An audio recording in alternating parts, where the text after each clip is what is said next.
Hello, everyone, and welcome to Affirmation, a podcast by Afrometrics, which you can find online at afrometrics.org.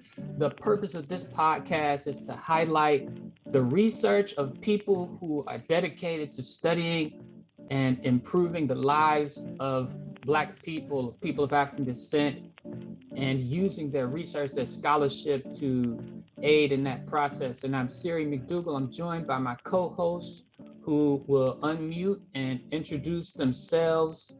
All right, welcome everybody. I'm Dr. Paul Easterling of Osiri University.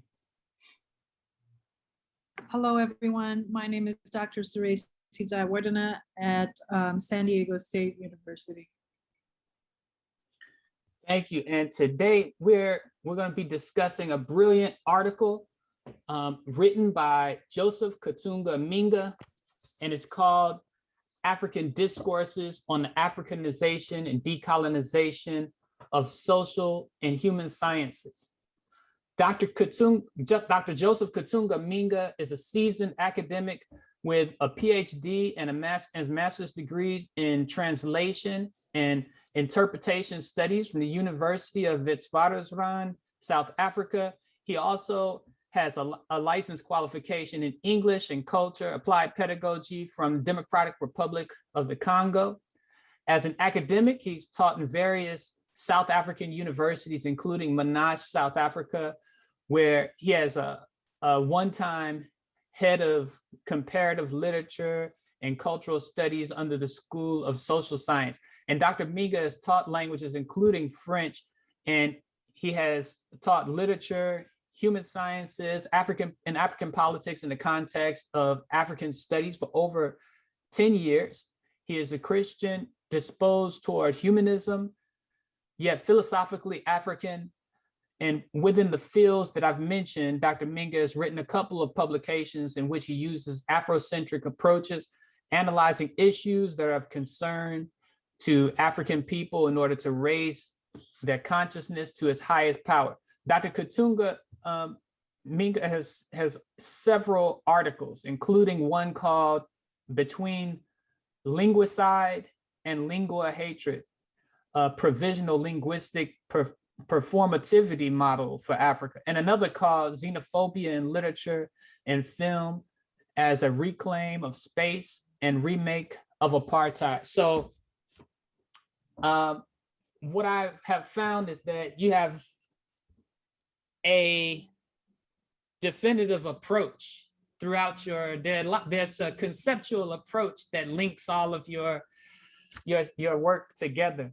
And I think that we can kind of identify that, we can see that in the publication that we're going to be talking about today. And this was a great article to read, Dr. Minga, and we all have questions about it, but I thought that before we start asking our questions, that I would just ask you to tell us about why you decided to write about how we understand decolonization in the social and human sciences. Can you please tell us a little bit about why you decided to write this particular article? I think it all started when we went to a conference to the University of South Africa, and I presented a paper on that article. And of course, I came across some people from Latin America who were also talking about decolonization. I think there's has always been around the theme of decolonial thought. Although we are all together in this decolonization, but I thought that their approach to decolonization was not very convincing to me, but I think it is reflective of the school of thought of some scholars from Latin America. And it appeared clearly to me that the concept decolonization, as they evoke it, it doesn't have a theory. It is just a concept.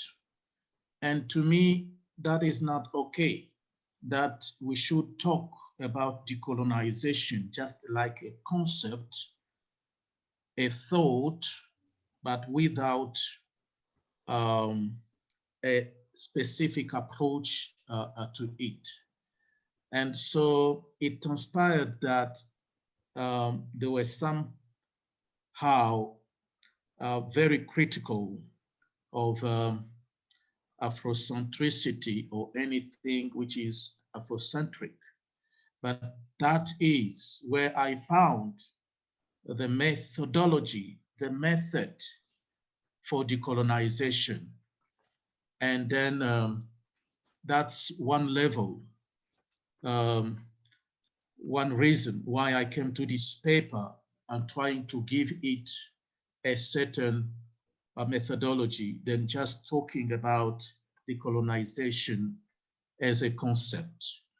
The second thing is I have taught human sciences. I have taught introduction to criminology, introduction to psychology, introduction to philosophy, and I seem to have a global overall picture of what social sciences are or humanities are. But I find as well that all the theories there have been developed in Europe in the 1800s or 19th century or 20th century, and they didn't capture our African reality. And so to me, I just rejected the whole thing, which shaped my scholarship for so many years. And I think that it doesn't make sense to me that we should continue to uphold sciences, we should uphold disciplines which do not capture the African reality and essence, that we should think and continue to think within those frameworks. So to me, they were questionable. And the paper, as it is there, it is questioning, and it goes beyond even questioning. It goes to the extent of rejecting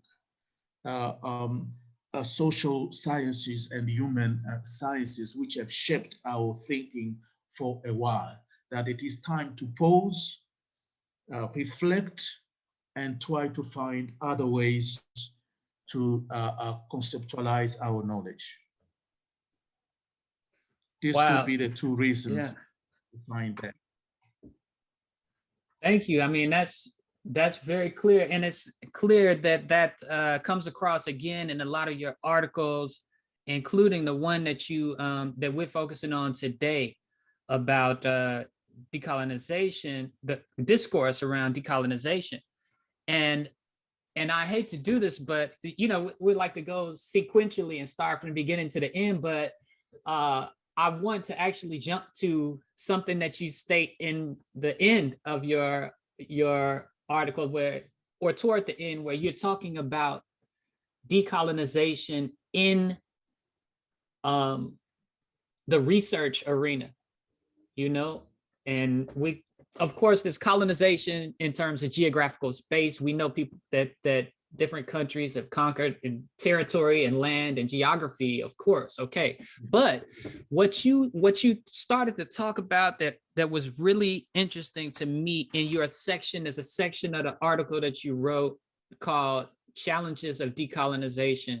And the number one, the first challenge that you talk about, you say the first challenge is in the area of research, as George Monbiot argues in Mail and Guardian article of the 13th of September, 2018 issue, quote, half of the world's research is published by 5 companies: Reed, Elsevier, Springer, Taylor and Francis, Wiley and Blackwell, and the American Chemical Society, end quote. But I read that simply to say that a lot of people, a lot of us who have done research and like we've written papers and everything, those names sound familiar because these are the things that come up. And the people who are watching our podcast who don't necessarily know what that those companies look like or what this process is, it's when we are doing academic research, you come across, and I want to screen share really quickly here.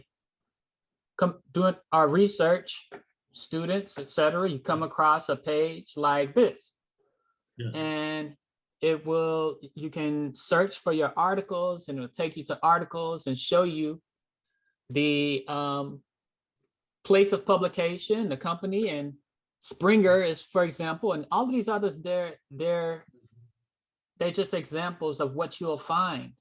Yes, and so can you explain a little bit how the fact that there's just a limited number of companies that dominate kind of these journals and our access to journals, how does that play a role? How does that contribute to the colonization of knowledge? Yeah, it does a great deal. In fact, it does a great deal to the colonization of knowledge, because as you have actually read a passage from that article, these are the companies that determined terms and conditions. And first of all, these companies are located in the West. They are not located in Africa. They are located in the West. They determine terms and conditions, and they know what they define in terms of knowledge. To them, they know what is knowledge and what is not knowledge. And if knowledge is developed within another context, they disregard it as knowledge and they reject the paper. Many of our papers have been rejected, and sometimes you don't understand why. It is because they think this is not knowledge according to their definition of knowledge. And that there is, that's a very sad situation to be in. And there is, nothing could be as bad as denying somebody access to his knowledge and denying somebody the opportunity to inform the world about his knowledge. And that is colonizing the knowledge, and colonizing the body would even be acceptable to some extent than colonizing my body, because when you colonize my knowledge, you colonize information. You don't want me to give you access to what I know. You deny who I am. And in doing so, you have killed my destiny, and you have killed the destiny of the generations behind me. They will not read me. They will not know anything about me, because you have been rejecting what I consider as knowledge simply because it is produced in another context.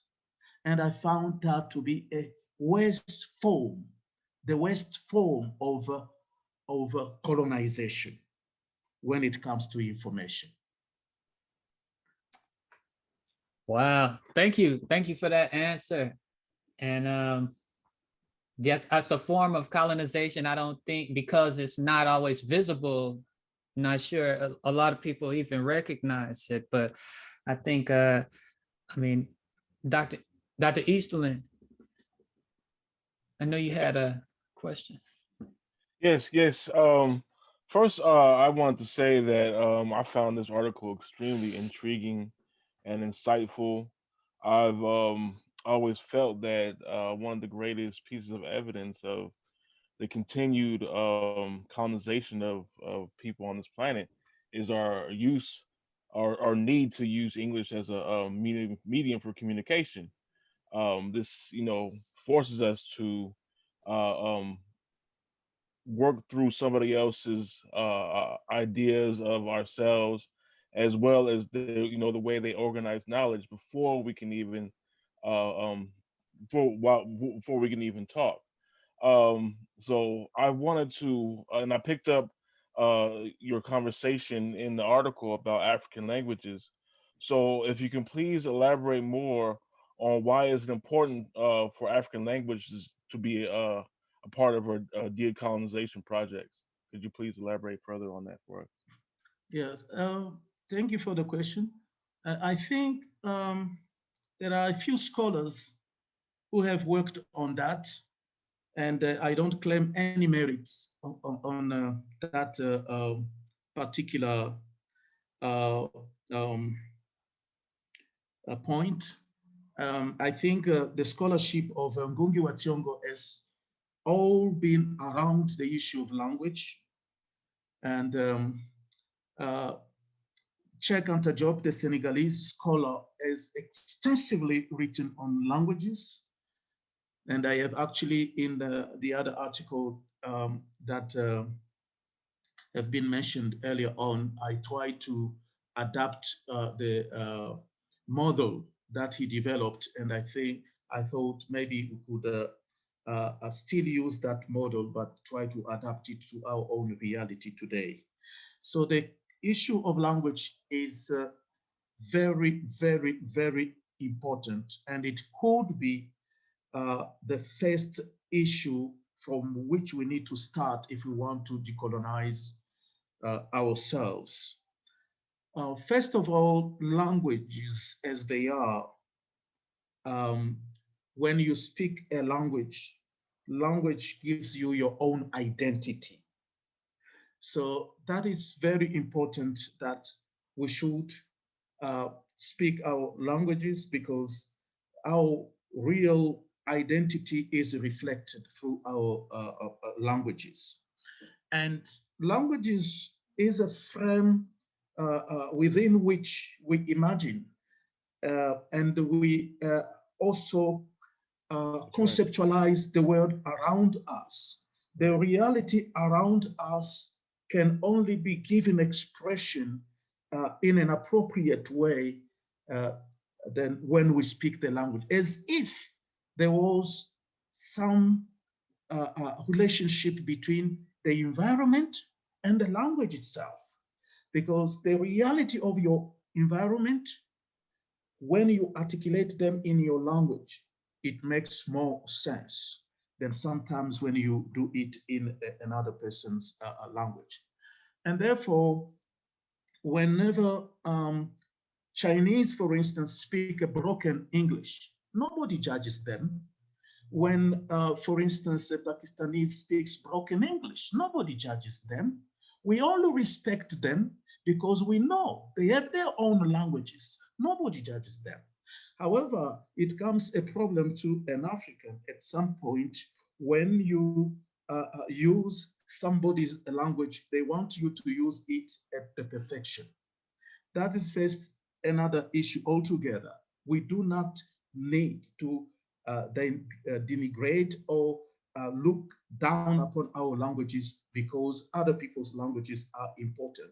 And yet, those languages, we are not really able 100% to imagine through those language and form academic discourses in those languages. We have some limitations.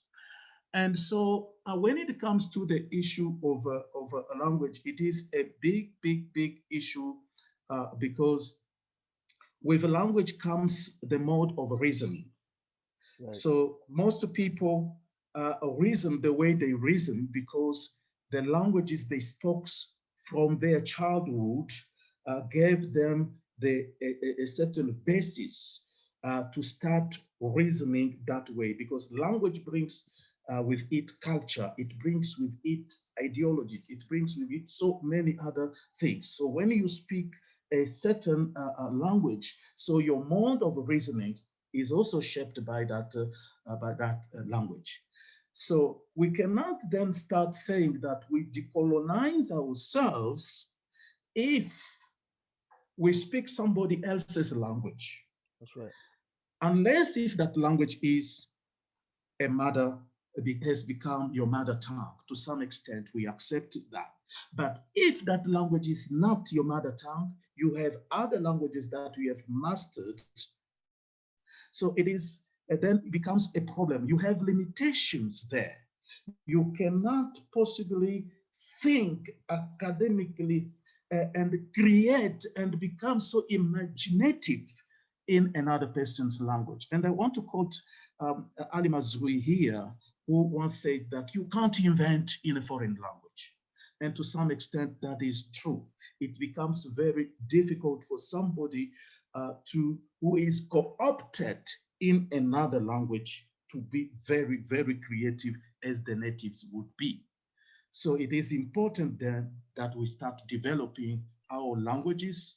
If our generation is not lucky to start thinking in our languages, but at least we create a platform for the children who come after us to learn languages. 3 generations maybe after us, they will be thinking in an African way because African languages are at the center. But as things stand, it is very difficult to say again that we are successful with the process of decolonization because Westerners' languages are still enslaving us, and we are still using those languages and imagine within these languages, unfortunately. Mm-hmm. Yeah. Right, thank you. Thank you very much. Thank you. And that kind of gets us to the next question, because you're talking about sort of the entrapments of the oppressor's language and how it colonizes the way we think too, right? It limits how we're able to imagine and create and think. I'm curious about how you see students playing a role in the decolonized curriculum that you kind of outline in your article. And part of my reason for asking that question is we're all, the 3 of us are scholars in Africana studies or Black studies, and the discipline itself is based on student activism and students' imaginations beyond the Euro-American curriculum, the Eurocentric conceptions of the university. And so in light of that, I'm curious to find out from you where you think students fit into the work of decolonized curriculum and thinking. Yeah, I think that's a very good question as well, because students today, I would say they are on the front line of this debate on decolonization, and they are doing a great work, and we must give them credit for that. So students, first of all, should be co-producers of knowledge with us in the academia. We should produce knowledge together with them. So we should give them a space to even question the existing knowledge and say, no, we have problems with this. We can also think the other way. And if that space is not given to our students to question the existing knowledge and to produce their own knowledge, it becomes less science, because science is all about debate. Science is all about that freedom which is given to people to produce knowledge. And this is exactly what has been denied to students from African descent for quite a while. And you will see them in Africa, and particularly here in South Africa where I am. They are just demanding that. They are demanding that their knowledge should also be acknowledged. Their local knowledge should also be accepted as knowledge. As much as we accept Chinese knowledge, as much as we accept Western knowledge, why should it be a problem for African knowledge to be acknowledged as knowledge? And so their demand is a legitimate one. I have been teaching the literature classes for a while. The first thing that I have noticed in my classes are that I select texts written by African writers. I select them carefully and I bring them to the students. I start then helping them from the reality that they themselves know. And the very same reality is captured in the text. And we start speculating around all these themes in the text, around all these ideas. I can tell you the truth that most of my students in literature class have gone out, different people, and they always, almost unanimously say, we didn't know this could be knowledge. We didn't know this was so important. But this is not knowledge taken from a Western book. No, text written by African writers, Ngungi wa Thiong'o, Chinua Achebe, writers like that, and the children can easily relate themselves to that type of knowledge. Why? Because there is relevance. Education will never be education if there is no relevance. If you are teaching things to children which they cannot relate to, why would it be knowledge? Why would they learn something from there? Why would we talk about snow when it is not snowing here? Why would we talk about animals which never in the first place exist here? So I think the students are just, they want a space where their knowledge is accepted, but also just as other people's types of knowledge are accepted. And they also want just to say that, give us a space to produce our own knowledge. And that has not been given to them for a while. So for them to produce knowledge, the time they will start producing knowledge, the time they will start translating even text into their own mother tongues, the time they will try to turn all these things around and make their languages academic language, scientific language, when they will try to scientificate their language and like their language and think that a Zulu language is as important as the Mandarin spoken in. So when those things will start to emerge, when the African music will be acknowledged and studied everywhere, then we will say that we have achieved the goal. So what they want is exactly that as much as ballet is recognized in the West, why not Pansula, the South African dance? Does it mean we cannot teach another person the steps, how to dance? Does it mean this is less a dance than a ballet? So it is all these kind of things. The students want a space whereby they can produce their knowledge and they can make their knowledge accessible to other people.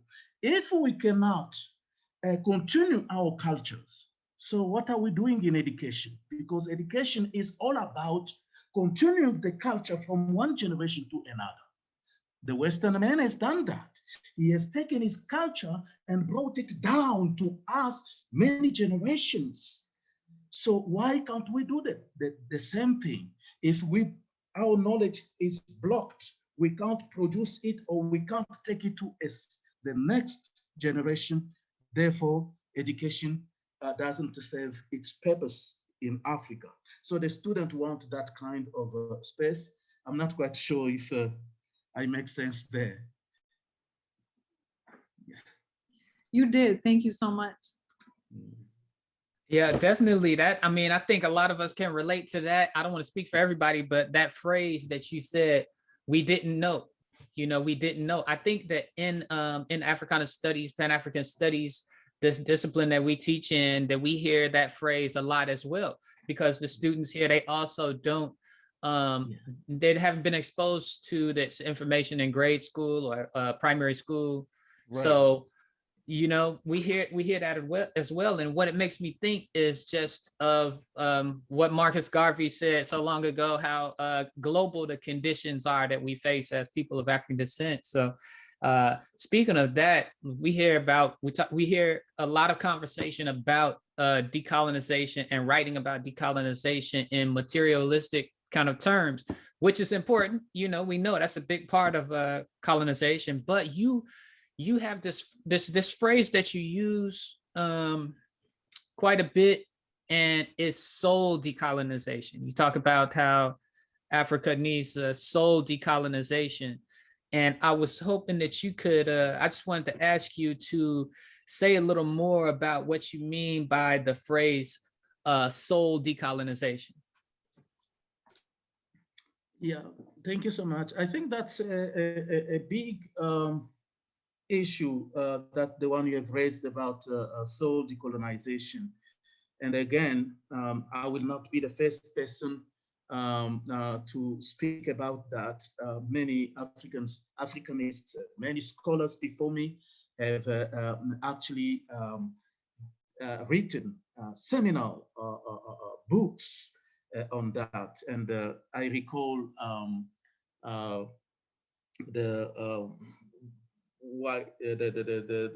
Fanon's book on the white man and the black skin, and it is quite central to the issue of consciousness. And when I talk about the discolonization of the soul, let's just maybe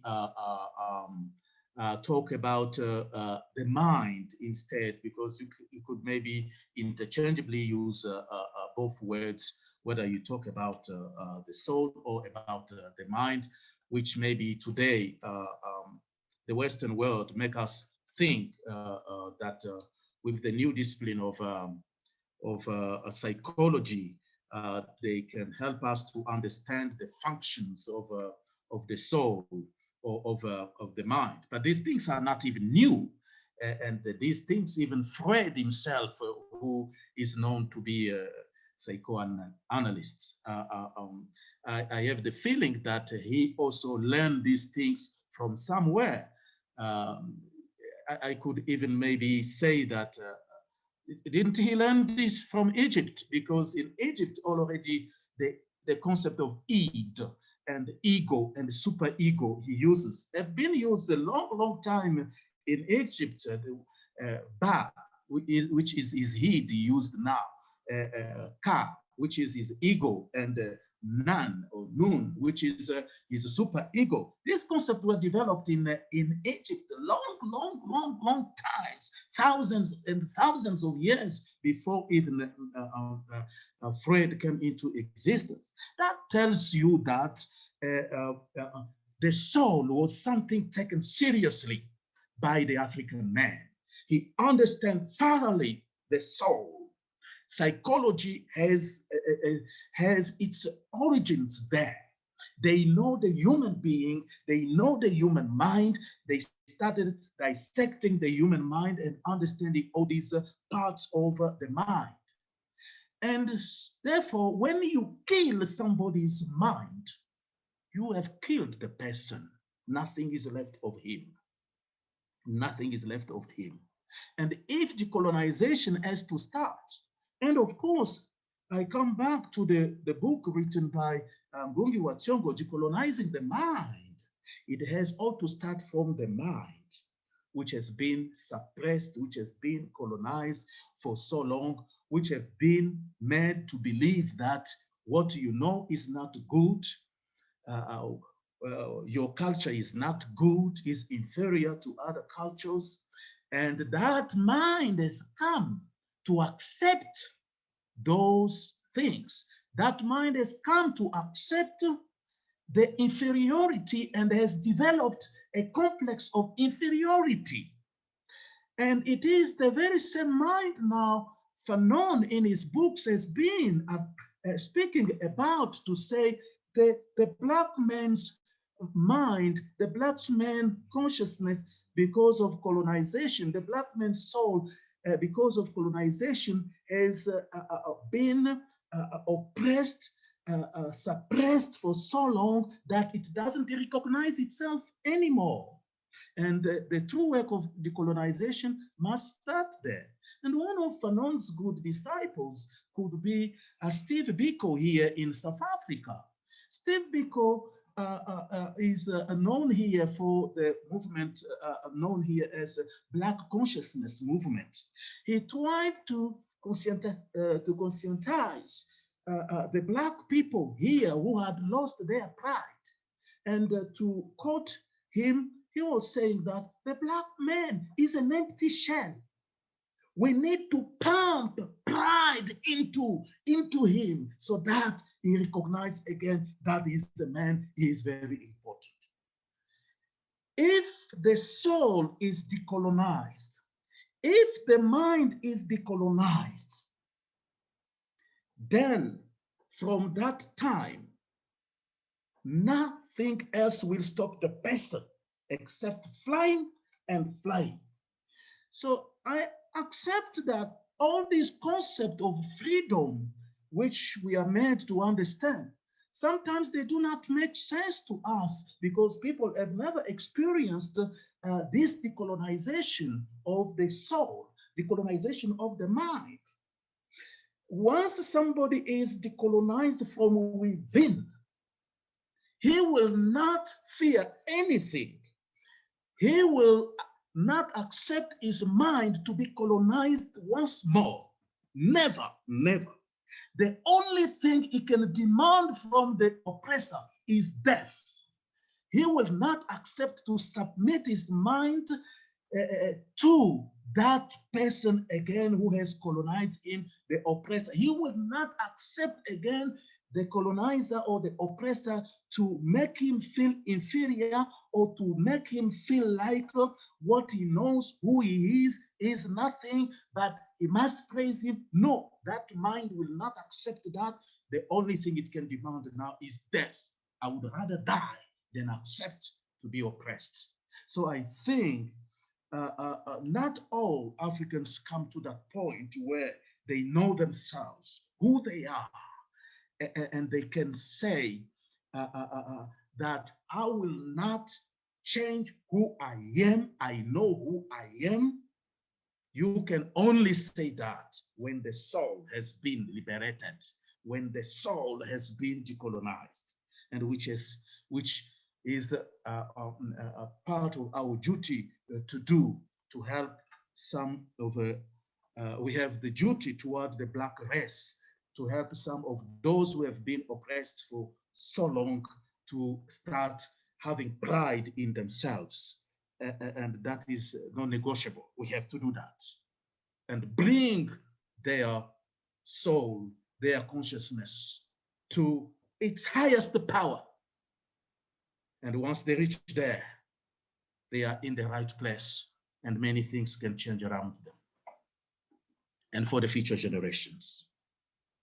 So, I mean, obviously, with decolonization of the mind and the spirit, you know, we're looking to take something away, and what it seems to suggest in your work that we're putting back is indigenous knowledge. So, could you please elaborate on indigenous knowledge and its importance in this process? Yes, indigenous knowledge is very important. As much as I respect Afrocentricity, I also respect indigenous knowledge. Those people who take that route of decolonization, I still respect them very much.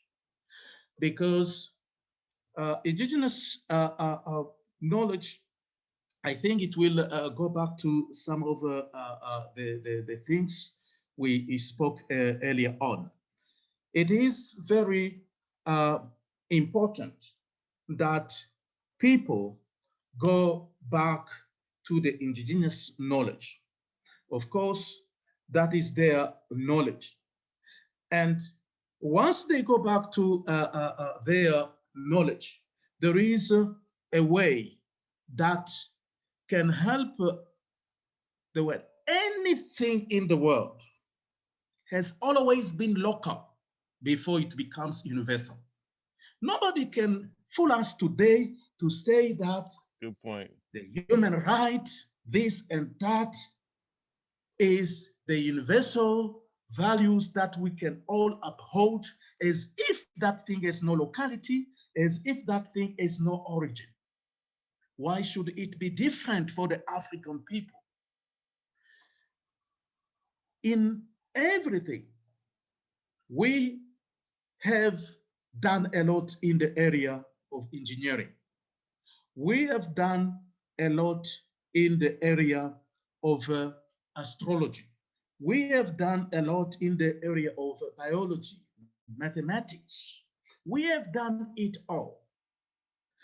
And some of these things in our cultures are just even practical and simple, and they can help us solve many problems in life. However, we have never had the chance to go back to this knowledge, develop them, and also tell the world in a form of participation that this is indigenously ours. And again, it makes me reflect a little bit on Asante Kekemolefi, who speaks about African University. Other people have, and they tap in the knowledge of their traditions. Traditions are everywhere. English people have their traditions. Traditions are everywhere. And they respect them, and they conserve them, and they don't want anybody to touch them. Why should it be different for us? We just need to tap into our knowledge, indigenous knowledge, and develop them. The most important thing would be to theorize them. We do not have theories built around our knowledge. And we need people who can work and theorize our knowledge. It's only when you theorize your knowledge that you can speak to the intelligent mind who claims to be intelligent. Before you have theorized your knowledge, the intelligent mind will not think you have done a great job. Again, to do that, we need institutions. To do that, we need research chairs. I don't recall of any here where I see in South Africa, for instance, the government acknowledged that it's a good initiative, that they will create chairs of research and centers of research. But you only find here and there in public institution one center of indigenous knowledge. There, one center of indigenous knowledge. There are no chairs. People can't sit and think and theorize on their indigenous knowledge. Yet it is that indigenous knowledge we need to bring to the world to show this is our participation. This is indigenous. This is purely African. And before we embark on that work to produce and value our indigenous work, again, we will talk about decolonization, but not in very concrete terms. I think indigenous knowledge are very important. We need to develop those as other people do it elsewhere. I know of an institution here in the University of KwaZulu-Natal, where our brother, South African, is developing a vaccine and medication against the coronavirus using the herbs, in the environment. And he is given a chance to do research and prove, and he has medication, and he says, come and test this scientifically and see if it doesn't work. We need that boldness. But to do that, it requires some institutions in place. It requires chairs and research centers for people to spend time only doing that and most probably theorizing things which have not been theorized. Yeah, I can maybe stop there. Thank you very much. I think what you said to respond to Dr. Easterling's question kind of helps frame the question I'm about to ask you, which is, how do you think institutionalization should take place of either the excavated indigenous knowledges or sort of the newly created and designed paradigms for centralizing African culture and heritage? How do you see, or what would you recommend as far as how to institutionalize those things? You've kind of addressed the need for research centers and chairs of research and institutions sort of dedicated to those types of knowledge systems, but how else can those things be implemented more formally? Yeah, I think that's a very good question, but a little bit also difficult in the sense that I have always thought that today the academia is very much disconnected from politics. It's very much disconnected from businesses. And if it works elsewhere, but in Africa, I think the only way things can work, because everything tends to be very much politicized. And if we bring the academia alongside the government or people in public offices and our businesses, I think that will be a very good start. We can create institutions which we think can help. But as long as politicians don't condone this, it will be difficult. And some of the institutions require a lot of money. If you have some sort of chair of research which has to work on indigenous knowledge, maybe for 15 years, that would mean people will depend solely on the work they do for their travel costs, for their livelihood, for buying the equipment.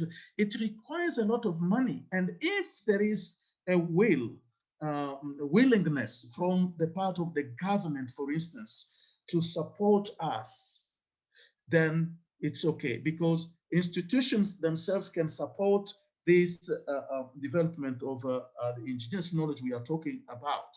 But if themselves also are not supported by other institutions, maybe from the government, then it becomes also a problem. Other than that, we just also need to think about those institutions themselves. Sometimes they don't need to be very big stuff, very big things. They just need also to start small. If, for instance, say, for instance, in a public university, we change the curricula in such a way that we make it compulsory to study text, literary text written by African writers. It's already a very good way of institutionalizing something. If we decide that most of the publications are written in America by the great minds who have been disconnected from Africa, but now they are in America, and we take the book, for instance, we take just the book like Beloved, or books like that, which is a very good book, in fact, because it is a monument which stands and tells the world that slavery is not good. If we can translate this in our local languages, that itself is a way already to institutionalize our knowledge. So it's small steps like that, if they are coordinated and with the support of our government and the business who are willing, and then we can get somewhere. So I always think that sometimes we lack the map, the roadmap. If you do not have the roadmap, then it becomes difficult. But if we have the roadmap to say, to embark on this project of decolonization, let's do this. Let's translate all the books by our eminent writers from overseas and bring them into our local languages, because this knowledge will help. Let's translate books which are in biology, in mechanics, in philosophy into our African languages, which will help. And that in itself is already something. Let's make it a point that we make our students study historical books related to the history of Africa. That itself is, but when these things are loose, they are not coordinated, it's very difficult to speak about implementing the institutions. It's difficult to speak about the institutionalization of things. So that's maybe what I can say. I might not have addressed it adequately, but yeah, that's what I think from my side. No, that was good. Thank you. And Dr. Minga, you use a term, retraditionalization, and in your article, you make a distinction. You talk about the importance of making a distinction between decolonization and retraditionalization. Can you explain why you felt it was important to make that distinction? Yes, I thought when I was analyzing these two concepts, I thought that one is a process which could, it could be a process within decolonization, and that is retraditionalization. Meaning that every time when we speak about decolonization, we do not, it's a big thing. Itself, it's a big thing. That's why elsewhere I even create the difference between decolonization and Africanization as being two different. One being very political and big, that's decolonization. Africanization could be brought very much into context and some projects done within it, like what we are talking about, institutionalization, you know, of indigenous knowledge and things like that. So when it comes to retraditionalization, I kind of agree also with Ali Mazrui, although I don't agree with everything that he says. He said, but on that particular point, I do agree with him. Is also an Africanist that I still respect very much. He also coined the word retraditionalization, meaning going back to the past. However, going back to the past doesn't mean to collect everything from the past, even things which could not be relevant for our modern time. So in retraditionalization, we could go back to the past and retrieve good things and modernize them. So modernization is not something which we can equate to the West. No, modernization is modernization. They themselves were given all the elements of civilization from Egypt. There is nothing that they invented except building on what was given them. So modernization is for everyone. It is not something which is peculiarly Western. So we should then make also the difference between modernization and Westernization. What we had is to be Westernized, but to be modernized is not a bad thing at all. And so the argument is that if we could, for instance, take some of the our traditions, some of the things in the past, but modernize them. Let's say, for instance, you have a certain way to package now some herbs, some roots, medicinal plants. We don't mean that you should always bring this in the urn. You just bring this in a broken pot. No, you can have a new way to wrap this, you can find another way to just make it look modern. So it's those kind of things. And again, when we are speaking about retraditionalization, because our past has been disrupted by slavery and colonization, it's also very difficult for us to know all the pasts and all our traditions. So it's therefore important that in the past, we retrieve some initiatives only that, oh, maybe they did things this way, this way. You just take some skeletons, some initiatives from the past, you bring them and you give them a new package, modern package. So traditionalization doesn't mean we go back to all our past because we won't have access to all of it. It doesn't also mean to take everything, even things that we can question in our own past. It doesn't mean that. It simply means to go to the past, retrieve what we think is important, package it as we move on. That's what I was trying to explain around these issues. Maybe trying to get the initiatives from the past, but without being locked into the past with, because the past itself, culture do evolve, do change. We have been able to amend our own cultures a long time ago. Nobody is going to teach us to amend our cultures. We know how to drop what is not good, and all cultures do so the same. So we know to drop what cannot help us and pick up what is good and carry it into the future, but giving it a new package, wrap it in a new kind of package. Yeah. So, in the process of decolonization and retraditionalization, how important are the arts? And you've brought up, a few authors, Chinua Achebe, Toni Morrison.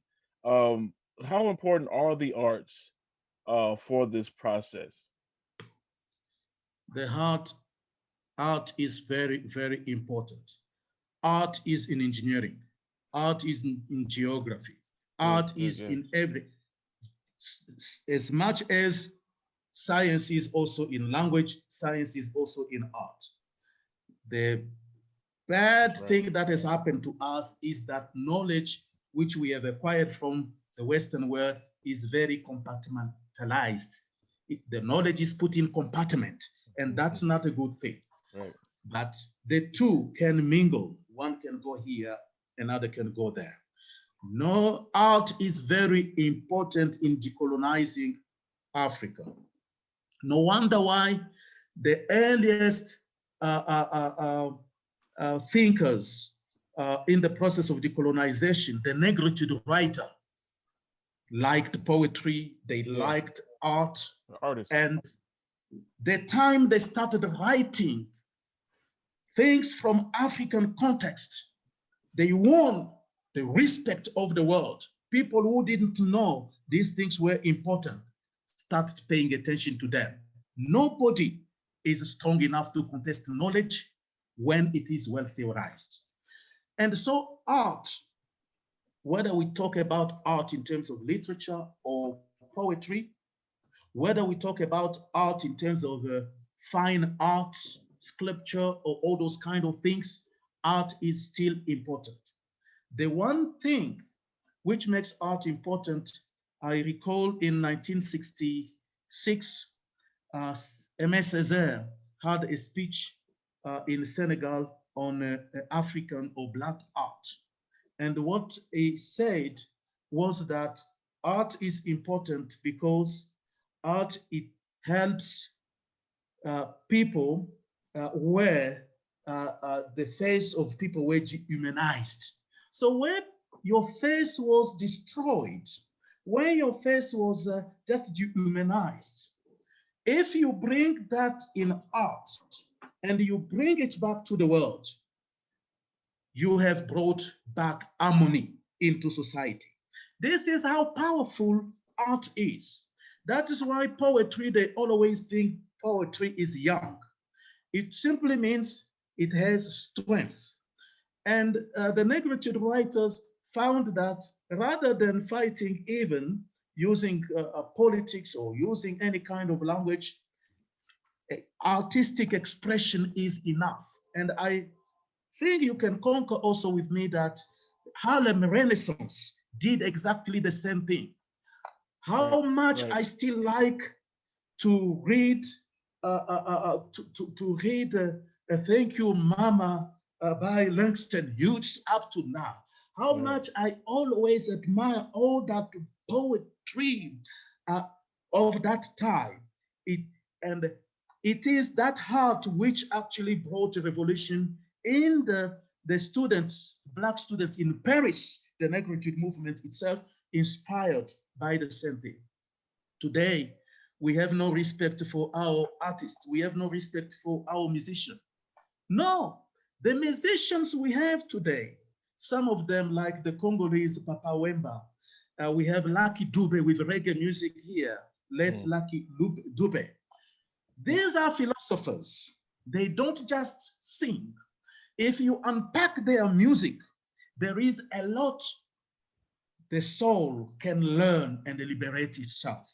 That's right. It is time that we take art seriously, whether it is poetry, whether it is music, whether it is art.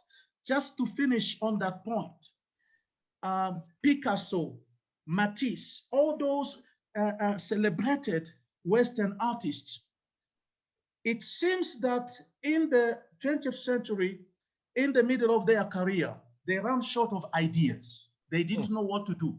They didn't even know how to draw anymore until they saw the statue from the Vili people from the Congo. A statue of a person sitting in a position they were unable to draw such a thing. It's a pity that I don't have this. I should have shown you this. That is how the Congolese heart, which was found in Haiti when Métis saw it, he went to tell Picasso, it was plagiarism. They started plagiarizing that art, celebrated the Demoiselle, I don't know, de la France, which is celebrated piece of art, is just a copy of the African dancer, I think from one of the African countries. They started imitating that art. Art is very important. The most important part of art is that it makes us to participate. Music, art makes the creator to participate in the global discourse. I think Cheikh Anta Diop said, a culture which doesn't invent will die. And it is very important that we encourage our youngsters to produce artistic pieces of art, because through that art, they will be participating in the global discourse and nobody will disrespect them. But people looking at their creativity will respect them. We respect people who create. We don't respect people who do not create.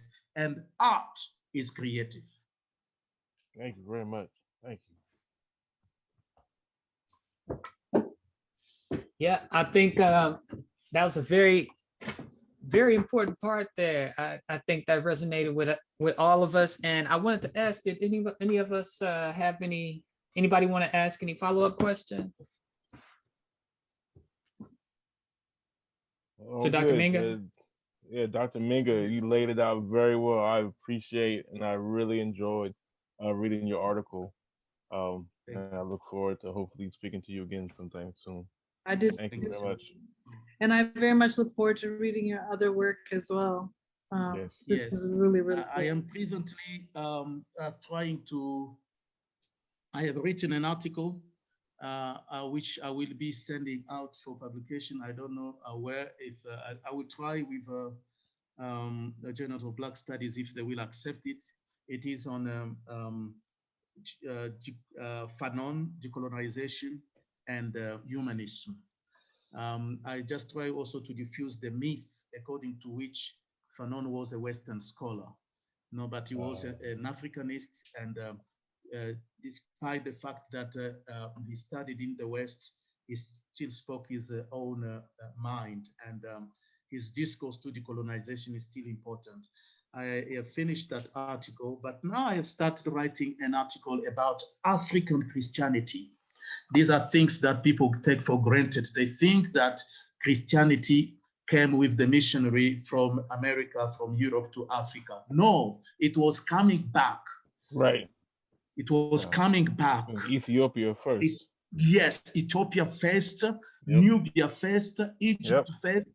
The fathers of the church, Anathasis, Origen, all these people were Africans, and Christianity in Africa has been developed than it has been in Palestine or in the Jewish setting. It is the African people who gave Christianity its theoretical theology. And as adopted today in the West, nothing has changed from what the fathers of Christianity in Africa had done. But many centuries later, it came back to us now by the missionary. Packaged in a new form, we thought it comes from the West. No. And no wonder why the global South has more Christians and is overtaking the world now in terms of numbers. So why that? It is because it was easy for something which was sown in Africa from the first century to resonate well with people, and now it is flourishing again in Africa. So to say Christianity is a Western religion, I am disputing that context, and I am not talking about any other Christianity, but I want to speak about African Christianity, and I am using Afrocentric approach there without any apology. Excellent, excellent.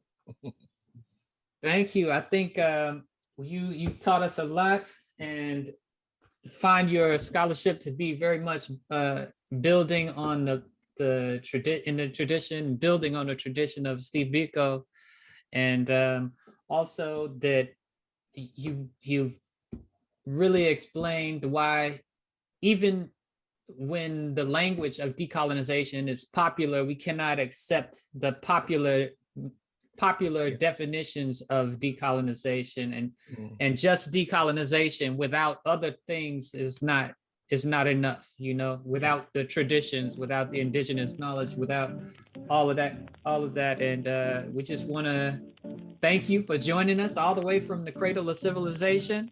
We appreciate it. It is not far from where I am. I am in a place called Houthi. Oh, you're in Johannesburg. I forgot. Yeah. Yes. Yeah. Not Congo. Okay. Well, not Congo. I am in not far. Yeah. Around the corner. Around the corner. Okay. Wow. Well, thank you, and thank you for joining us. And we'll see you next time for another segment of Affirmation from Afrometrics.org.